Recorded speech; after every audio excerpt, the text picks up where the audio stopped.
ನಮಸ್ಕಾರ, ಶುಭೋದಯ. ಸಂಕಲ್ಪ ಸಿದ್ಧಿ ಕಾರ್ಯಕ್ರಮಕ್ಕೆ ತಮ್ಮೆಲ್ಲರಿಗೂ ಆತ್ಮೀಯ ಪ್ರೀತಿಯ ಸ್ವಾಗತ ಹೇಳ್ತಾ ಇರೋದು ನಾನು ಅನುಷಾ.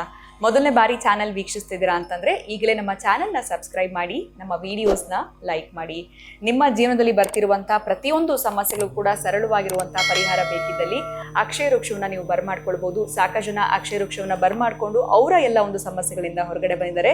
ಕಾರ್ಯಕ್ರಮ ನೋಡ್ತಿರುವಂತಹ ಹೊಸ ವೀಕ್ಷಕರಿಗೆ ಇದ್ರ ಬಗ್ಗೆ ಹೆಚ್ಚಿನ ಮಾಹಿತಿಯನ್ನ ಪಡೆದುಕೊಳ್ಬೇಕು ಅಂತಂದ್ರೆ ಸ್ಕ್ರೀನ್ ಮೇಲೆ ಬರ್ತಿರುವಂತಹ ನಂಬರ್ಸ್ಗೆ ನೀವು ಕರೆಗಳನ್ನ ಮಾಡಬಹುದು. ಇನ್ನು ಕಾರ್ಯಕ್ರಮದಲ್ಲಿ ನಮ್ಮ ಜೊತೆಲಿದ್ದಾರೆ ಸ್ಪಿರಿಚುವಲ್ ಗುರು ಡಾಕ್ಟರ್ ವಿಷ್ಣುದತ್ತ ಗುರುಜಿಯವರು. ಗುರುಗಳನ್ನ ಕಾರ್ಯಕ್ರಮಕ್ಕೆ ಬರ್ಮಾಡ್ಕೊಳ್ಳೋಣ. ನಮಸ್ತೆ ಗುರುಗಳೇ, ಶುಭೋದಯ. ಕಾರ್ಯಕ್ರಮಕ್ಕೆ ಭಕ್ತಿಯ ಸ್ವಾಗತ. ತುಂಬಾ ಜನಕ್ಕೆ ಯಾಕೆ ಆ ರೀತಿ ಆಲೋಚನೆಗಳು ಬರುತ್ತೆ ಅನ್ನೋದೇ ಹೇಳಕ್ಕಾಗೋದಿಲ್ಲ.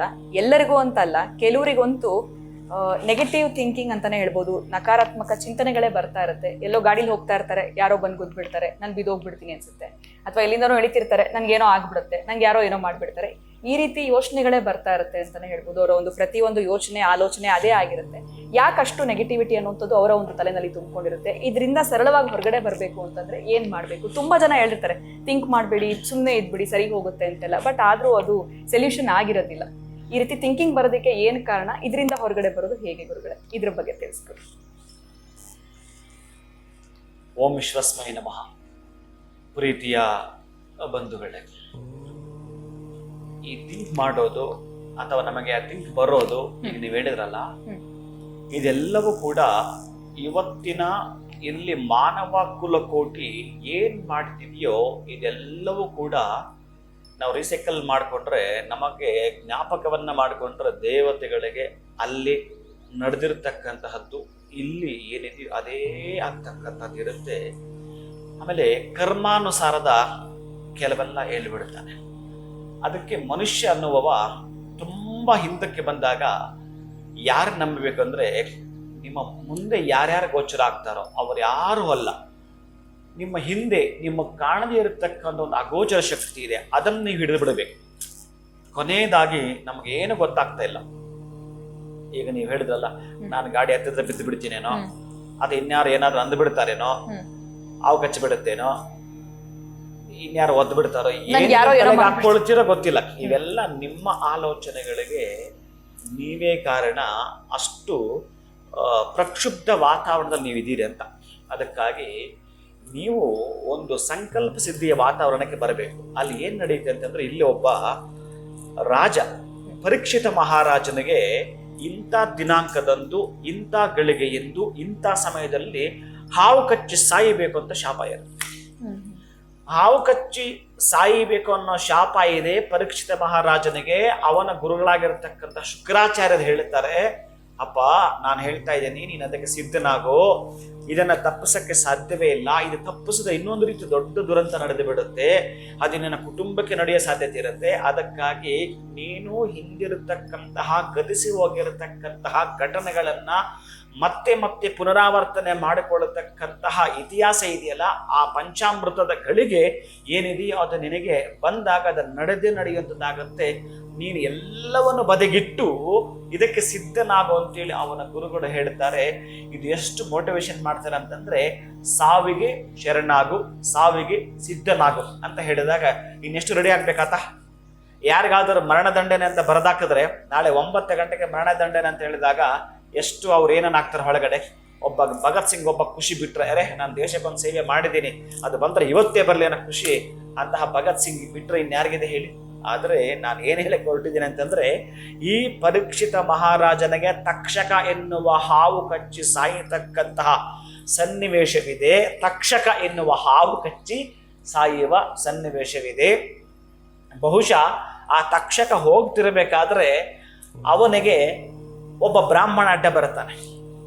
ಆ ತಕ್ಷಕನಿಗೆ ಒಬ್ಬ ಬ್ರಾಹ್ಮಣ ಅಡ್ಡ ಬರ್ತಾನೆ. ಎಲ್ಲೋಗ್ತಾ ಇದೀಯಾ ಅಂತ ಕೇಳಿದಾಗ, ಈ ರೀತಿ ಪರೀಕ್ಷಿತ ಮಹಾರಾಜನನ್ನ ಕಚ್ಚಿ ಸಾಯಿಸ್ಲಿಕ್ಕೆ ಹೋಗ್ತಾ ಇದೆ. ಹೌದಾ?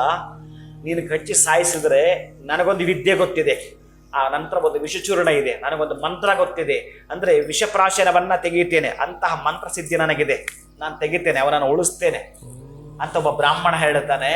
ಆವಾಗ ಓಹೋ ಹೌದಾ, ಹಾಗಿದ್ರೆ ಒಂದು ಪರೀಕ್ಷೆ ಮಾಡೋಣ ಇಲ್ಲಿ ಅಂತ ಹೇಳಿ ಚೆನ್ನಾಗಿ ಚಿಗುರು ಬಿಟ್ಟಿರ್ತಕ್ಕಂತಹ ತುಂಬ ಚೆನ್ನಾಗಿ ನಿರ್ಣಯಿಸ್ತಾ ಇರ್ತಕ್ಕಂಥ ಒಂದು ಮರವನ್ನ ಕಚ್ಚುತ್ತಾನೆ. ಆ ತಕ್ಷಕ ಮರವನ್ನು ಕಚ್ಚಿದಾಗ ಅದು ಕ್ಷಣಾರ್ಧದಲ್ಲಿ ಸಂಪೂರ್ಣವಾಗಿ ಸುಟ್ಟು ಭಸ್ಮ ಆಗುತ್ತೆ, ಬೂದಿ ಆಗ್ಬಿಡುತ್ತೆ ಆ ಮರ, ಆ ತಕ್ಷಕ ಕಚ್ಚಿದ ಕೂಡಲೇ. ಆಗ ಆ ಬ್ರಾಹ್ಮಣ ಅವನ ಮಂತ್ರಸಿದ್ಧಿಯನ್ನು ಮಾಡಿಕೊಂಡು ನೀರನ್ನ ಪ್ರೋಕ್ಷಣೆ ಮಾಡುತ್ತಾನೆ. ಆ ಮರ ಮೊದಲು ಹೇಗಿತ್ತೋ ಹಾಗೆ ಹಾಕ್ಬಿಡುತ್ತೆ. ಇಲ್ಲಿ ಆವಾಗ ಆಶ್ಚರ್ಯ ಆಗ್ಬಿಡುತ್ತೆ, ಓಹೋಹೋ, ನಾನಿನ್ನು ಬಹುಶಃ ಅವನನ್ನು ಕಚ್ಚಿದ್ರೆ ಈ ಮರಕ್ಕೆ ಇವನು ಹೀಗೆ ಪುನರ್ಜನ್ಮ ಕೊಟ್ಟವನು ಇನ್ನು ಅವನಿಗೆ ಕೊಡಲ್ವಾ ಅಂತ ಹೇಳಿ ಸ್ವಲ್ಪ ಭಯ ಪಡ್ತಾನೆ. ಸರಿ, ಈಗ ನಮ್ಮಿಬ್ಬರಲ್ಲಿ ಇದಿರಲಿ, ನೀನು ಯಾವುದೋ ಒಂದು ಶಾಪ ಇದೆ, ಆ ಶಾಪದ ಪರಿಣಾಮ ನಾನು ಹೋಗಿ ಕಚ್ತಾ ಇರೋದವನ್ನ, ಹಾಗೆ ಅಲ್ಲ. ನೀನು ಅವನನ್ನು ಉಳಿಸಿದ್ರೆ ಅವನು ನಿನಗೇನು ಕೊಡ್ತಾನೆ? ಒಂದಷ್ಟು ಹಣ ತಾನೇ ಕೊಡ್ತಾನೆ. ತಗೋ, ನಾನೇ ಹಣ ಕೊಡ್ತೀನಿ, ಹೊರಟೋಗಿಲ್ಲ ಅಂತೇಳಿ ತಕ್ಷಕ ಹೇಳ್ತಾನೆ ಆ ಬ್ರಾಹ್ಮಣನಿಗೆ. ಆ ಬ್ರಾಹ್ಮಣ 1 ನಿಮಿಷ ಕಾಲ ಧ್ಯಾನ ಮಾಡ್ತಾನೆ. ಇಲ್ಲಿ ನೀವು ಗಮನಿಸ್ಬೇಕಾಗತ್ತೆ, 1 ನಿಮಿಷ ಯೋಚನೆ ಮಾಡೋದಕ್ಕೆ ಹೇಳಿದ್ದು. 1 ನಿಮಿಷ ಅಂತ ಧ್ಯಾನ ಮಾಡಿದ ಸಾಕು, ಅವನು ಮಾಡಿ ಮಾಡಿ ಮಾಡಿ ಮಾಡಿ ಅಭ್ಯಾಸ ಆಗಿದೆ. ಅದಕ್ಕೆ ಮರಣಾತ್ರಾಯತೆ ಇದೆ ಮಂತ್ರ. ನಿಮ್ಮ ಮನಸ್ಸಿನಲ್ಲಿ ಕೂತು ಬಿಡಬೇಕು. ನಿಮ್ಮ ನಾಲಿಗೆಯಲ್ಲಿ ಯಾವ ಜೀವಂಚ ಕಾಲವೂ ಕೂಡ ಒಂದು ಮಂತ್ರ, ಒಂದು ತಪಸ್ಸು, ಯಾರಾದರೂ ಕೊಟ್ಟಿರ್ತಕ್ಕ ದೀಕ್ಷಾ ಮಂತ್ರ ನಾಲಿಗೆ ನೆಲೆದಾಡ್ತಾ ಇತ್ತು ಅಂತಂದ್ರೆ ನಿಮಗೆ ಯಾವತ್ತಾದ್ರೂ ಅಂತಹ ಸನ್ನಿವೇಶಗಳು, ಆಪತ್ತುಗಳಿಗೆ, ವಿಪತ್ತುಗಳಿಗೆ ಬಂದಾಗ ಅದು ನಿಮಗೆ ರಕ್ಷಾ ಕವಚವಾಗತಕ್ಕಂತಹ ಸಾಧ್ಯತೆ ಇರೋದು 1 ನಿಮಿಷ ಕಾಲ ಆತ ಧ್ಯಾನ ಮಾಡಿದಾಗ. ಆ ಧ್ಯಾನದಲ್ಲಿ ಗೊತ್ತಾಗುತ್ತೆ, ಬಹುಶಃ ನಿನಗೆ ವಿದ್ಯೆ ಗೊತ್ತಿದೆ, ನೀನು ಬಹುಶಃ ಉಳಿಸುವಂತ ಸಾಧ್ಯತೆ ಇದೆ, ಎಲ್ಲವೂ ಇದೆ. ಆದ್ರ ದೇಹದಲ್ಲಿ ಪ್ರಾಣವೇ ಹೋದ ಮೇಲೆ ನಿನ್ನ ಮಂತ್ರಶಕ್ತಿ ಕೆಲಸ ಮಾಡಲ್ಲ. ಅದಕ್ಕೆ ಸ್ವಲ್ಪ ಯೋಚನೆ ಮಾಡು ಅಂತ ಹೇಳುತ್ತೆ. ಇನ್ನೊಂದು ಮಂತ್ರಶಕ್ತಿ ಎಲ್ಲಿ ಅಂತಂದ್ರೆ ಅವನ ಆಯಸ್ ಎಂಡಿಂಗ್ ಇದೆ. ಅದು ಎಲ್ಲೋ ಒಂದು ಕಡೆ ಆಘಾತಗಳು ಅಥವಾ ಅಪಘಾತಗಳು, ಕಂಟಕಗಳು, ಇಲ್ಲಿ ಕಂಟಕಗಳನ್ನ ಪದ ತೆಗೆದುಕೊಳ್ಳೋಣ. ಕಂಟಕಗಳಾಗಿದ್ರೆ ಬಹುಶಃ ಅವನಿಗಿನ್ನೂ ಆಯಸ್ಸಿದೆ, ಈ ಹಾವು ಕಚ್ಚಿದ್ರು ಕೂಡ ಇನ್ನೂ ಉಳಿತಾನೆ ಅಂತಕ್ಕಂತಹ ಕಂಟಕವೇ ಆಗಿದ್ರೆ ಬಹುಶಃ ನಿನ್ನ ಮಂತ್ರದಲ್ಲಿ ಕೆಲಸ ಮಾಡುತ್ತೆ. ಆ ಒಂದು ಎಂಡಿಂಗ್, ಆ ಹಾವು ಕಚ್ಚೋ ಮುಖಾಂತರವೇ ಅವನ ಜನ್ಮ ಸಮಾಪ್ತಿ ಆಗ್ತಾ ಇದೆ, ಪೂರ್ಣವಾಗಿ ಸಮಾಪ್ತಿ ಆಗ್ತಾ ಇದೆ, ಅಲ್ಲಿಗೆ ಮುಗೀತು. ಇನ್ನು ವಿದ್ಯೆ ಇದೆಯಲ್ಲ ಅದನ್ನ ಮಾಡಿ ಅಲ್ಲಿ ನೀನೆಲ್ಲೋ ಒಂದು ಕಡೆ ಹೆಸರನ್ನ ಮಾಡಿಕೊಂಡಿದ್ದೀಯ, ಕೀರ್ತಿಯನ್ನ ಪಡೆದುಕೊಂಡಿದ್ದೀಯ.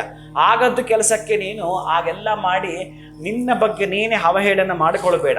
ಜೊತೆಗೆ ನಿನ್ನ ಮಂತ್ರಶಕ್ತಿ ಇದೆಯಲ್ಲ ಅದಕ್ಕೊಂದು ಅಪಕೀರ್ತಿ ತಂದುಕೋಬೇಡ ಅಂತೇಳಿ ಅವನ ಮನಸ್ಸು ಹೇಳುತ್ತೆ. ಆಗ ಅಲ್ಲಿಂದ ಅವ ವಾಪಸ್ ಆಗ್ತಾನೆ. ಆಯ್ತು ಅಂತೇಳಿ ಅವನು ಕೊಟ್ಟ ಹಣವನ್ನು ತೆಗೆದುಕೊಂಡು ವಾಪಸ್ ಆಗ್ತಾನೆ. ಈ ಹಾವು ಹೋಗುತ್ತೆ, ಅವನನ್ನ ಆ ಒಂದು ಫಲ ಅಂತ ಕೊಡ್ತಾರೆ, ಆ ಫಲದ ಭಕ್ಷಣೆಯಲ್ಲಿ ಅದು ಸೇರ್ಕೊಂಡಿರುತ್ತೆ, ಅದು ಕಚ್ಚುತ್ತೆ, ಸಾಯುತ್ತೆ, ಆಮೇಲೆ ಅದೆಲ್ಲ ಕೂಡ ಒಂದು ರೀತಿ ಮುಗಿದೋಗುತ್ತೆ. ಈ ಕಥೆಯ ಸಾರಾಂಶ ನಮ್ಗೇನು ತಿಳಿಸ್ಕೊಡುತ್ತೆ ಅಂತಂದ್ರೆ, ನೆಗೆಟಿವ್ ಅಂತ ನಮ್ಮ ಮನೇಲಿ ಇತ್ತಲ್ಲ, ನಮ್ಮ ತಲೆಯಲ್ಲಿ ಇತ್ತಲ್ಲ, ಯಾರೋ ಏನೋ ಹೊಂದು ಬಿಡ್ತಾರೆ, ಅಥವಾ ನನಗೆ ಅವಮಾನ ಹಾಕ್ಬಿಡುತ್ತೆ, ಅಥವಾ ನಾನು ವಾಹನದಲ್ಲಿ ಬಿದ್ದು ಬಿಡುತ್ತೇನೆ, ಇನ್ನೇನೋ ತೊಂದರೆ ಆಗುತ್ತೆ, ಇದಕ್ಕೆ ಒಂದು ಸಲ ಹಂಗಂದು ಅನ್ನಿಸಿದಾಗ ನೀವು ಕಣ್ಣು ಮುಚ್ಚಿಕೊಂಡು ಮನೆಯಲ್ಲಿ ಧ್ಯಾನ ಮಾಡಿಬಿಡಿ. ಖುಷಿ ನಿಮ್ಗೆ ಅದೊಂದೇ ಪರಮ ರಹಸ್ಯವಾಗಿರತಕ್ಕಂತಹ ಆಯುಧ.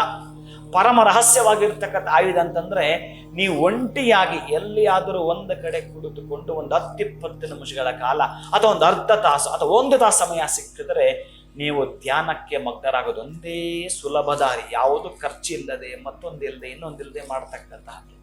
ಈಗೆಲ್ಲವೂ ಇದಾವೆ, ಇನ್ನೂ ಬೇಕಾದಷ್ಟು ಪರಿಹಾರಗಳಿದ್ದಾವೆ. ಇದರಲ್ಲಿ ಪ್ರಧಾನವಾಗಿ ನಮ್ಮನ್ನು ನಾವು ತೊಡಗಿಸಿಕೊಂಡು ನಾವೇ ಅದಕ್ಕೆ ಏನಾದರೂ ಕೂಡ ಪೂರ್ಣವಾಗಿ ಕೆಲಸ ಮಾಡೋರಾಗಿದ್ದರೆ ಬಹಳ ಉತ್ತಮ. ನಮಗೆ ಚೆನ್ನಾಗಿ ಡ್ರೈವಿಂಗ್ ಬಂದೆ, ನಾನೇ ಓಡಿಸ್ಕೊಂಡು ಹೋಗ್ತೀನಿ ಅನ್ನೋದು ಹೇಗಿದೆ, ಈಗ ಡ್ರೈವರ್ ಬರಲಿಲ್ಲ ಏನು ಮಾಡೋದು ಅಂತ ನೀವು ಮತ್ತು ಟೈಮ್ ನೋಡ್ತಾ ಇದ್ದೆ. ಅವರು 1 ತಾಸು ಆಯಿತು, 2 ತಾಸು ಆಯಿತು, ಬರಲಿಲ್ಲ, ಎಷ್ಟು ಕೋಪ ಬರುತ್ತೆ ನಿಮಗೆ ಡ್ರೈವಿಂಗ್ ಬಂದಿದ್ರೆ. ಹಾಗೆ ನಮ್ಮದ್ದು ಗೊತ್ತಿರತಕ್ಕಂಥ ಕೆಲಸ ನಮಗೆ ಅದೆಷ್ಟು ಉಪಯೋಗ ಬರುತ್ತೆ ಅನ್ನಲಿಕ್ಕೆ ನೀವು ಧ್ಯಾನ ಮಾಡಿದಾಗ, ನೀವು ಆ ಮಂತ್ರವನ್ನು ಪುನರ್ ಉಚ್ಚರಿಸಿದಾಗ ನಿಮಗೆ ಬರ್ತಕ್ಕಂಥ ಶಕ್ತಿ ಇದೆಯಲ್ಲ, ಅದು ಯಾರೋ ಮಾತಾಡಿದ್ರಲ್ಲ, ಏನೋ ಆಗ್ಬಿಡುತ್ತೆ ಅಂದ್ರಲ್ಲ, ಅದು ಯಾವುದೋ ನಡೆಯಲು ಸಾಧ್ಯವಿಲ್ಲ. ನಿಮ್ಮ ಸುತ್ತ ಒಂದು ರಕ್ಷಣಾತ್ಮಕವಾಗಿರತಕ್ಕಂತಹ ಕವಚವಾಗಿ ಏರ್ಪಡುತ್ತೆ ಒಂದು ಹಾರ. ಅದು ಸಿದ್ಧಿಸಿಕೊಂಡ್ರೆ ನಿಮಗೆ ಯಾವ ಭಯಗಳು ಬರೋದೇ ಇಲ್ಲ. ಅದಕ್ಕೆ ಒಂದೇ ಸಲ ತಪಸ್ ಮಾಡಲಿಕ್ಕೆ ನಮಗೆ ಬರೋದಿಲ್ಲ. ಅದಕ್ಕೆ ಒಂದಷ್ಟು ಕಾಲ ಸೇವೆಯನ್ನು ಮಾಡೋದು, ಒಂದಷ್ಟು ಕಾಲ ಯಜ್ಞವನ್ನ ಮಾಡೋದು, ಒಂದಷ್ಟು ಕಾಲ ದಾನವನ್ನ ಮಾಡೋದು, ಒಂದಷ್ಟು ಕಾಲ ಆ ನಂತರ ನೀವು ಧ್ಯಾನಕ್ಕೆ ಮಗ್ನರಾಗ್ತಕ್ಕಂಥ. ಒಂದೇ ಸಲ ನಮಗೆ ಮಾಡ್ಲಿಕ್ಕೆ ಬಂದಿಲ್ಲ ಅಂತಂದ್ರೆ ಒಂದಷ್ಟು ಸಲ ಪಾರಾಯಣ ಮಾಡ್ಕೊಂಡು ಕೂತ್ಕೊಡುತ್ತೆ. ಇದು ಯಾವುದಾದ್ರೂ ಒಂದು ಮಾಡಿಕೊಂಡ್ರೆ ಬಹುಶಃ ನಿಮಗೆ ಆ ಖಿನ್ನತೆ ಇದೆಯಲ್ಲ ಆ ಖಿನ್ನತೆಯಿಂದ ಹೊರಗೆ ಬರುತ್ತೀರಿ. ಆ ಖಿನ್ನತೆಯಿಂದ ಕಾಪಾಡುವ ದಿಶಕ್ತಿಯನ್ನ ನೀವು ಪಡೆದುಕೊಳ್ತೀರಿ. ಯಾವ ರೀತಿ ಬ್ರಾಹ್ಮಣನ ಆ ಒಂದು ಕೆಲಸ ಮಾಡ್ತು, ಅವನ ಮಂತ್ರಶಕ್ತಿನಲ್ಲಿ ಕೆಲಸ ಮಾಡ್ತು, ಯಾವಾಗ ಆ ಬ್ರಾಹ್ಮಣನ ಮಂತ್ರಶಕ್ತಿ ಕೆಲಸ ಮಾಡಲ್ಲ ಅನ್ನೋ ಗೊತ್ತಾಯ್ತು, ಅವನು ಧ್ಯಾನ ಮಾಡಿದ್ರೆ ಎಸ್ ಕರೆಕ್ಟು, ಆ ರಾಜನಿಗೆ ಇದು ಎಂಡಿಂಗ್ ಸ್ಟೇಜ್, ನಾನು ಏನು ಮಾಡಲಿಕ್ಕೆ ಹೋಗಬಾರ್ದು ಅನ್ನೋದನ್ನು ಕೂಡ ಎಚ್ಚರಿಕೆಯಿಂದ ಬರಬೇಕಾಗತ್ತೆ. ನನಗೆ ಗೊತ್ತಿದೆ ಅಂತ ಎಲ್ಲವೂ ಮಾಡ್ಕೊಂಡು ಹೋಗ್ತೀವಲ್ಲ, ಅದು ತಪ್ಪು ಅಂತ ತೋರಿಸುತ್ತೆ.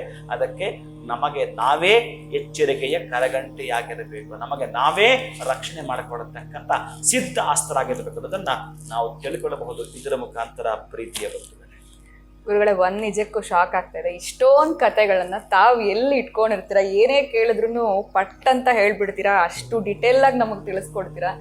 ಎಷ್ಟು ಕತೆಗಳು ಕೇಳ್ಬಿಟ್ಟಿದೀವಿ ಅಂತಾನೆ ಹೇಳ್ಬೋದು. ಹೇಗೆ ಸಾಧ್ಯ ಗುರುಗಳೇ? ಮೊದಲದಾಗಿ ಇದ್ರ ಬಗ್ಗೆ ಗೊತ್ತಿಲ್ಲಮ್ಮ, ಅದು ನೀವು ಪ್ರಶ್ನೆ ಮಾಡಿದಾಗ ಅದು ಯಾವತ್ತಾದ್ರೂ ಓದಿರ್ತೀನ ಅಥವಾ ನನಗೆ ನೀವು ಕೇಳಿದ ಕೂಡಲೇ ಅದೇನು ನನಗೆ ಪಾಸ್ ಮಾಡುತ್ತೆ ಗೊತ್ತಿಲ್ಲ. ಬಹುಶಃ ನಾನು ಎಲ್ಲೋ ಒಂದು ಕಡೆ ಹೇಳಿದ್ದೀನಿ, ಒಂದು 2,000 ಜನ ಕೂತಿದ್ರೆ ಆ 2,000 ಜನ ಎಲ್ಲೋ ಇದ್ದಾರೆ, ಅಲ್ಲೊಂದು ಸೌಂಡ್ ಬಾಕ್ಸ್ ಅಂತ ಇಟ್ಟಿರ್ತಾರಲ್ಲ, ಆ ಸೌಂಡ್ ಬಾಕ್ಸ್ ಅಲ್ಲಿ ಶಬ್ದಗಳು ಬರ್ತಿರ್ತವೆ.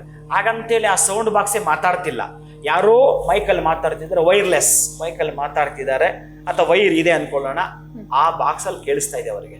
ಇಲ್ಲಿ ಮಾತಾಡೋದು ಆ ಸ್ಟೇಜ್ ಮೇಲೆ ಇನ್ನಿರ್ತಕ್ಕಂಥ 500 ಮೀಟರ್ ಹಿಂದ್ಗಡೆ ನಮ್ಗೆ ಕೇಳಿಸ್ಬೇಕು ಅಂದ್ರೆ ಆ ಸೌಂಡ್ ಬಾಕ್ಸ್ ಅಲ್ಲಿ ಹೋಗ್ತಾ ಇರ್ತಾರೆ ವಿಷಯಗಳೆಲ್ಲವೂ ಕೂಡ. ಹಾಗೆ ನನ್ನ ಸೌಂಡ್ ಬಾಕ್ಸ್, ನೀವು ಕೇಳೋ ಪ್ರಶ್ನೆಗೆ ಬಹುಶಃ ದೇವಿ ನನಗೇನು ಕಳಿಸ್ಕೊಡ್ತಾಳೆ ಅದನ್ನಷ್ಟು ನಾನು ಪ್ರಚಾರ ಪಡಿಸು, ಸಮಾಜಕ್ಕೆ ಈ ತರಹದ ಜನಕ್ಕೆ ಒಂದು ಮೆಸೇಜನ್ನು ಕೊಡು, ಜನನ ಸಾಧ್ಯ ಆದಷ್ಟು ಬದಲಾಯಿಸು, ಜನರು ಎಲ್ಲಿ ನೋವಲಿದಾರೋ ಆ ನೋವು ನಿವಾರಕ ನೀನಾಗು ಅಂತ ಒಂದಷ್ಟು ಅಂಶಗಳನ್ನು ನನಗೆ ಕೊಟ್ಟಿದ್ರೆ ಅದು ನಿಮ್ಮ ಮುಖಾಂತರ ಉಪಯೋಗ ಆಗ್ತಾ ಇದೆ ಅಂತ ನಾನು ಹೇಳಲಿಕ್ಕೆ ಇಷ್ಟಪಡ್ತೀನಿ.